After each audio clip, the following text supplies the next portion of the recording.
Bom dia, meus amados. Vai um friozinho aí pra vocês, que aqui o negócio tá arrochado.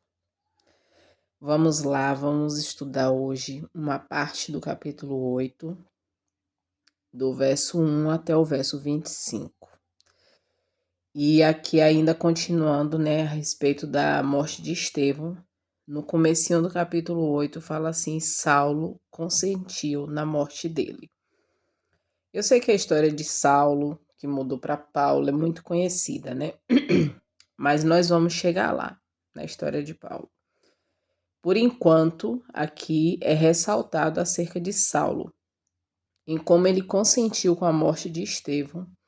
E uma coisa que nós não comentamos ontem, mas a morte de Estevão foi o limite, o marco, onde o povo de Israel deixou de ser o povo escolhido de Deus para a pregação do evangelho, né? Deus tinha uma aliança especial com o povo de Israel, mas na morte de Estevão essa aliança ela foi rompida. E ali agora o evangelho ele passou a ser espalhado para todas as pessoas, os gentios, como eles chamavam, né? Aqueles que não eram judeus. Por quê? Porque ali foi um cumprimento de uma profecia também, né, que é um assunto mais extenso. Mas também assim, eles já tinham rejeitado a Cristo, crucificado a Cristo. Os apóstolos ficaram ali. Estevão foi o primeiro mártir depois de Cristo. Então ali eles demonstraram o quanto eles rejeitaram o Messias que eles diziam aguardar vir, né? E isso é um alerta para a gente também. Porque muitas vezes a gente professa que a gente está seguindo a Cristo, que a gente está aguardando Cristo voltar, mas a gente não está de fato atento ao que a palavra de Deus fala sobre a volta de Jesus. Podemos ser enganados assim como aquelas pessoas foram, né? E aqui fala também, né, que Estevão foi sepultado. E no verso 3 diz que Saulo devastava a igreja, entrando em cada casa e arrastando homens e mulheres, entregavam-nos à prisão. Assim, os que andavam dispersos iam por toda parte pregando a palavra. As pessoas começaram a se espalhar, justamente por conta da perseguição. Mas por onde eles iam, eles pregavam a palavra. Os apóstolos ficaram em Jerusalém e os demais se espalharam, e eles iam pregando a palavra. Então, descendo Filipe, a cidade de Samaria lhes pregava a Cristo. Vocês lembram ou sabem, não sei, mas os samaritanos eram inimigos mortais, né, dos judeus lá.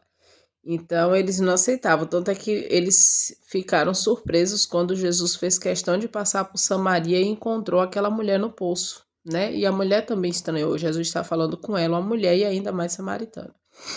Mas aqui Filipe estava em Samaria pregando a Cristo. E muitas pessoas acreditavam, né? Estavam vendo os milagres e vendo a pregação dele, e muitas pessoas estavam aceitando. E aqui fala que houve grande alegria naquela cidade, porque os demoniados estavam sendo libertos, coxos estavam sendo curados, a palavra de Deus estava sendo pregada. Mas aqui fala que havia, verso 9, havia ali um homem chamado Simão, que anteriormente exercera naquela mesma cidade bruxaria e enfeitiçou o povo de Samaria, que se gabava de ser alguém importante. Peraí, viu, gente? A rinite está atacada. Ao qual todos davam atenção, desde o menor até o maior, dizendo: Este homem é o grande poder de Deus. Aquele homem, ele praticava bruxaria e feitiçaria, mas as pessoas olhavam e achavam que era o poder de Deus. E para com ele tinha grande consideração, porque já desde muito tempo ele os havia enfeitiçado com bruxaria. Sabia que muitas pessoas nos dias de hoje podem usar a palavra de Deus, pegam textos específicos, né, para justificar a obra que querem fazer, mas na verdade estão fazendo a obra de Satanás e não a obra de Deus. E as pessoas vão olhar e vão pensar que é de Deus. Mas como eles creram em Filipe, Filipe chegou ali para pregar para eles. Eu tô aqui toda enrolada e tô sem mão. Cadê? Cadê? Onde é que eu tava? Mas, verso 12. Mas como creram em Filipe, que lhes pregava a respeito das coisas do reino de Deus e em nome de Jesus Cristo, eles eram batizados, tanto os homens quanto as mulheres. E o próprio Simão creu. Simão acreditou e Simão foi batizado. Ele continuou com Filipe e se maravilhava vendo os milagres e os sinais que eram feitos.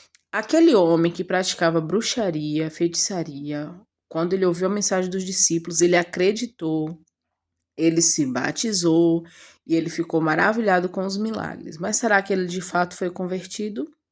Vamos continuar. Ora, quando os apóstolos que estavam em Jerusalém ouviram que Samaria tinha recebido a palavra de Deus, eles enviaram a Pedro e João, os quais, tendo descido, oraram por eles para que eles pudessem receber o Espírito Santo. Aí no verso 17 ainda fala: então lhes impuseram as suas mãos e eles receberam o Espírito Santo. Então aquelas pessoas, elas haviam sido batizadas em nome de Jesus, mas elas ainda não tinham recebido o Espírito Santo. E os apóstolos, que foram aqueles que foram cheios do Espírito Santo, é que oravam por eles para que eles pudessem receber o Espírito. Simão, vendo que pela imposição das mãos dos apóstolos era dado o Espírito Santo, ofereceu-lhes dinheiro. Ele tinha crido, ele tinha sido batizado, mas ele não tinha sido convertido. Ele não tinha entendido ainda o que era o Evangelho.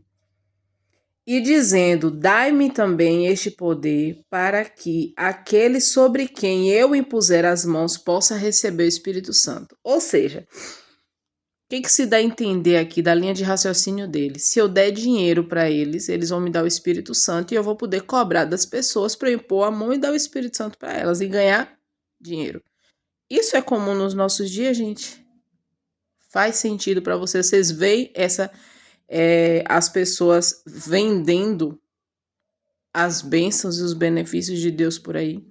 Então, no tempo dos apóstolos também acontecia isso. Mas como foi que os apóstolos reagiram?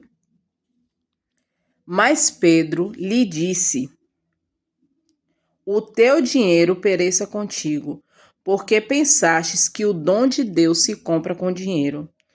Tu não tens parte nem sorte nesse assunto, porque o teu coração não é reto aos olhos de Deus. Arrepende-te, pois, dessa tua maldade e ora a Deus, para que, porventura, o pensamento do teu coração te seja perdoado. Então, Pedro, ele reconheceu naquele momento que aquele homem, embora ele tenha crido, embora ele tenha sido batizado, botando nas nossas linguagens, embora ele estava dentro da igreja, ele não estava convertido e o coração dele ainda era corrupto. Quando ele fazia as feitiçarias, as coisas dele, ele lucrava com aquilo. E ele queria agora lucrar usando o Espírito Santo. Mas Pedro repreendeu. E hoje em dia, infelizmente, gente, é triste ver isso, mas muitas igrejas, muitas pessoas que usam a palavra de Deus, eles estão usando simplesmente como comércio. E a palavra de Deus não foi feita para isso. A igreja não foi chamada para isso. Respondendo, porém, Simão disse, não, antes disso, né? Ele falou: para que teu coração te seja perdoado. No verso 23, porque eu percebo que estás em fel de amargura e em laço de iniquidade. Quando alguém tem um Espírito Santo, ele percebe quando o que vem ao encontro dele não procede de Deus. Por isso que nós precisamos diariamente clamar pelo Espírito Santo, para que a gente consiga ter discernimento do que vem de Deus e o que não vem de Deus. Respondendo, porém, Simão disse: orai ao Senhor por mim, para que nenhuma das coisas que disseste venha sobre mim. Então, ele agora entendeu que, de fato, ele não possuía, embora ele tivesse crido, sido batizado, mas a fé que os discípulos tinham, a fé que aquelas pessoas que estavam ali pregando para ele tinha, ele ainda não tinha. E ele clamou para que aquelas pessoas orassem por ele. Aqui depois não traz para a gente, né, qual foi o final da vida de Simão. Mas espero em Deus que ele tenha de fato se arrependido, se convertido de fato, né? E assim recebido a salvação de fato na vida dele. O verso 25 diz: Tendo eles testificado e pregado a palavra do Senhor, retornaram para Jerusalém e pregaram o evangelho em muitas aldeias dos samaritanos. Você vê como que é a palavra de Deus. Aquilo que antes eles eram, se tratavam como inimigos. Agora, a palavra de Deus, o evangelho de Deus estava chegando também para aquelas pessoas. Clame pelo Espírito Santo, para que ele lhe dê discernimento, para que você possa distinguir o que provém de Deus e o que não provém. Porque uma pessoa ela pode crer, ela pode estar batizada, ela pode estar dentro da igreja e ainda assim não pertencer a Deus. Que Deus nos abençoe.